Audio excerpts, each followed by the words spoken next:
guys, so as I promised, I'm going to sit down with you guys and have a little discussion about Halloween night movies. This is a very important night of the year. Personally, one of my favorite nights of the year. So, we have to make a game plan. As I'm sitting here, waiting for the door to be knocked on by little kids who want candy, I'm going to be watching a whole host of movies. Some of my favorite horror movies that are just completely perfect and adequate. I think that's backwards. For Halloween night. So, let's begin. Since I have Halloween night and the next day off, awesome. What is 14 hours worth of movies? Nothing, right? Especially if maybe earlier in the day, since you're off all day, you start with a movie at like 10 in the morning. Maybe. It could happen. You don't know. So, what are these spectacular movies that I picked? Well, I actually have a plan. Like how they're going to fade into each other, actually. So, we are going to start with one of my favorites, Texas Chainsaw Massacre, the newer version with Jessica Biel. I'll discuss that later, the flow of the movie evening.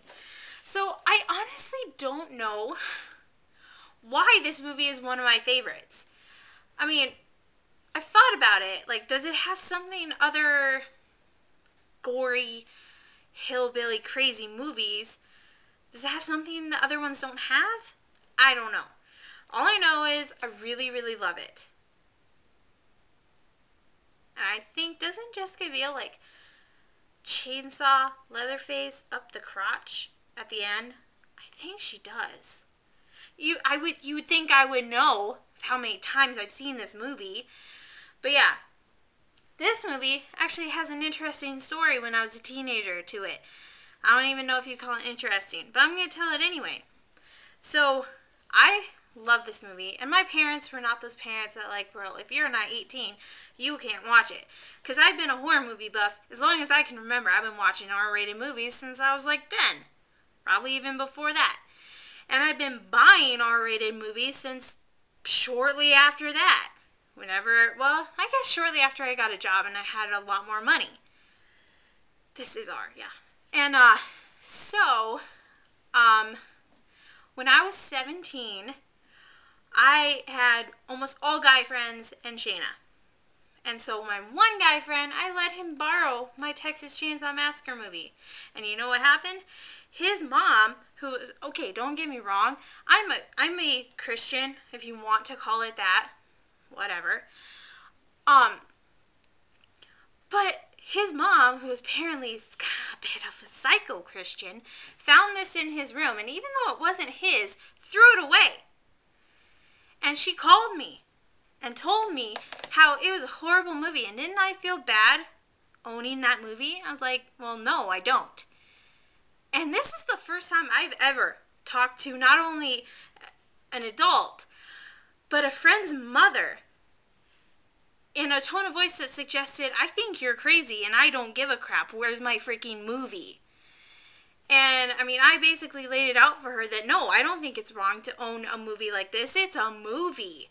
It's not giving me ideas that I should go move into the wilderness with my inbred family and kill people. It's not even giving me ideas that, hey, killing people might be fun. If anything, I look at horror movies as tips. Movies that give me tips on how to get away from crazy inbred people. Because I like to go camping. So one day, I might go camping and get caught up in a whole mess like this. And hey, who has the skills to get away from them? This chick right here who watched countless horror movies and knows all the bad guys' weaknesses. This chick right here is the only one who survives that camping trip. Anyway, so yeah, like 2.5 years later, I had to rebuy that movie. And it was completely worth it. Texas Chainsaw Massacre is worth buying again when your friend's psycho mom throws it away. Now, movie 2. The Hills Have Eyes. unrated. Why not? So again, another kind of inbred family, crazy hillbillies. Yeah. So we're sticking with our themes with the first two movies. Love this movie. Emily DeRaven, brilliant. Dan Bird, amazing as always. And it's just, I mean, it's one of those movies, it's like Texas Chainsaw Massacre. It's so horrible, you want to watch it. As I don't know if it's just like you're sitting there thinking, God, I'm so happy this is not happening to me and probably never will, hopefully. Or what it is, but something about it is just awesome. And you want to keep watching it. Yeah, this has to be one of my favorite crazy hillbilly movies. Now next we got, this is very, very special find that not a whole lot of people know about this movie. I've mentioned it before, but my other brother, who you've probably seen once, vlog a long time ago, and I discovered this many, many moons ago, and it's a movie called Session 9. It is terrifying. And it plays on all your freaking little psyche levels of, is it supernatural? Is it crazy people? What the crap's going on? And why does that sound like that? Basically, the whole movie. And I'm not going to tell you the ending and ruin it for you. But, yeah, it's just great. It's a low budget movie, so that's why no one's ever heard of it. And it's sad. More people should know about Session 9. So next up, we're going to bleed over into our supernatural time of night with Final Destination. My friend Val and I were talking about this series. I'm going to just call it a trilogy because that's where it should have ended. The Final Destination trilogy. I'm not going to watch all 3 movies on Halloween because that's just taking up more horror movie time that could be spent, in better areas. Because as I like the trilogy, the other 2 are meh. Whereas 1 is awesome. And still has one of the scenes that makes me cringe. When his best friend is in his bathroom. That's not his best friend. That's Sean William Scott. Anyway, when the main dude's best friend is in the bathroom and he stumbles back and he hits the thing that's holding up the shower curtain, which why would you just not have a rod holding up your shower curtain? Why would you have freaking piano wire apparently holding up your shower curtain? And he strangles and his eyes. Meh. So continuing, the rest of the movies of the night are supernatural. But we're going to step out into what could very easily turn into no man's land if you take a wrong turn. And we're going to go with Lost Boys. Now, I do have the dual pack, Lost Boys and Lost Boys The Tribe, the sequel, which again, not that great. But the last few seconds after the credits of the sequel, just bone-chillingly amazing if you grew up liking the first one. There's just, I know you have to sit through the whole movie, and some of the acting's kind of questionable, but sit through the whole second movie till you get to the last few and I mean seconds, because it's incredible. It's just like, really? You went there? They went there. But anyway, so I'm going to watch the first one, Lost Boys. Just a classic vampire movie.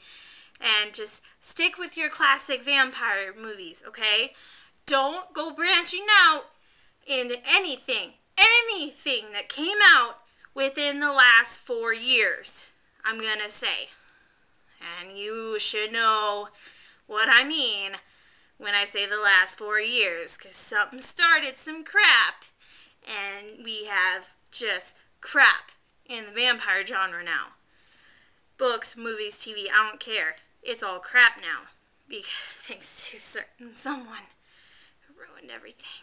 If you're going to go with vampire movies, stick to the classics. Lost Boys, Queen of the Damned, Interview with the Vampire, Salem's Lot, old or new. I don't care what people say, the new one was good.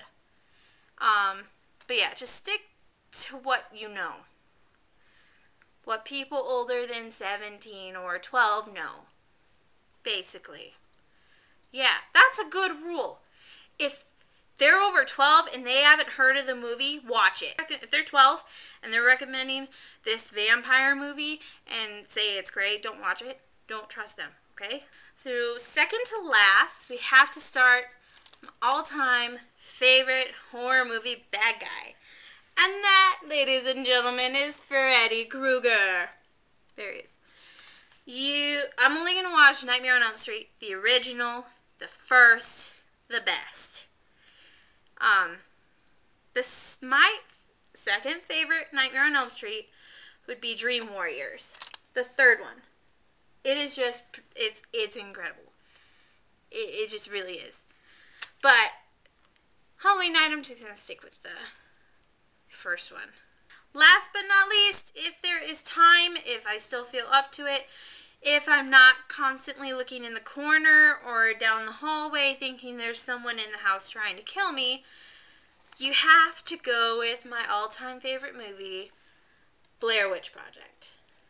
Now, tons of people will call it a stupid movie and not scary and blah, blah, blah. But you know what? To me, it's one of the scariest movies I've ever seen. And I've seen a lot of horror movies. Because, okay, this, and people don't give it enough credit for the fact, do you realize what Blair Witch Project started? If Blair Witch Project had never been made, we wouldn't have your Paranormal Activities or your freaking Atrociouses, which if you've never seen Atrocious, look it up on Netflix. It's amazing. It's Spanish, so you have to be able to read subtitles, but it's worth it. You wouldn't have freaking Wreck or Quarantine. You wouldn't have all these, oh God, what's it called? Just Cloverfield. Cloverfield's another one we wouldn't have if it weren't for Blair Witch Project. Where you're watching through the camera and that's all you see is through the camera. You don't see like all your normal horror movies, everything around and behind the camera, blah, blah, blah.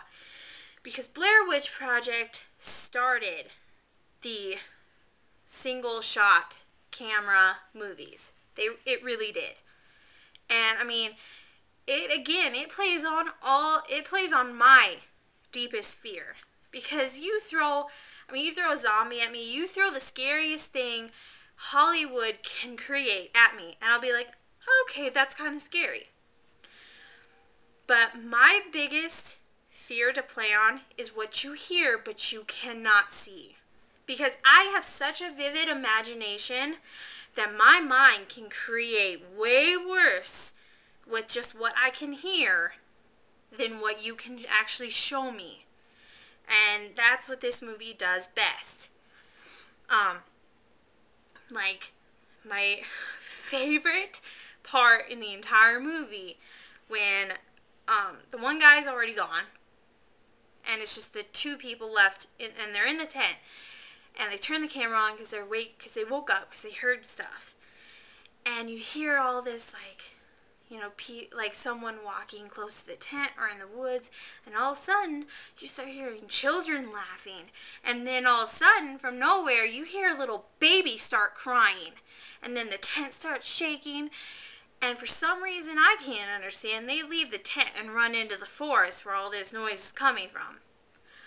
I don't know if I could do that or would do that, but anyway, just that crap that they're in the middle of freaking nowhere in the woods, and there's all little kids laughing and a baby crying. What? Why? They're not out there. You know they're not really out there in the middle of the woods. So, yeah. And there's so many theories about, like, what really happens in the Blair Witch Project. Like, if it's really supernatural, or, like, if it's ghosts, or if it's a witch, Or if it's the two guys at the river that were fishing and they're just crazy because the one guy is the guy that kidnapped all the kids in the first place. And since he only killed the kids in twos, and they said they removed an odd number of bodies from this hut, blah, blah, blah, and there's the younger guy with him, then maybe that's his apprentice. If that's what you want to believe, that's cool too. I prefer to think it's supernatural. It's ghosts. That's scarier for me because you can't fight a freaking ghost. You can fight the guy, old creepy guy and his apprentice, and to some extent you can fight a witch, but you can't fight something you can't touch. So that's scarier for me.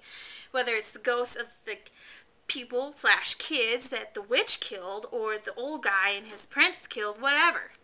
They're still ghosts. So, and just the whole being lost in the woods plays on your fears too, because no one wants that to happen, because they've seen too many horror movies about getting lost in the woods. So, thanks guys for watching. I get very animated when I'm talking about horror movies because they are just a huge part of my life. I love them. The majority of my hundreds of movies are horror movies because I'm just incredibly drawn to the supernatural, and I love being scared and in suspense. So, yeah. So thanks guys. And if you guys want to make a video response about all your favorite horror movies or what you're going to be watching on Halloween night, please make a video response. I would love one. Or if you just want to comment below your favorite horror movies or what you're going to be watching on Halloween, that would be awesome. So I will see you guys later. Bye.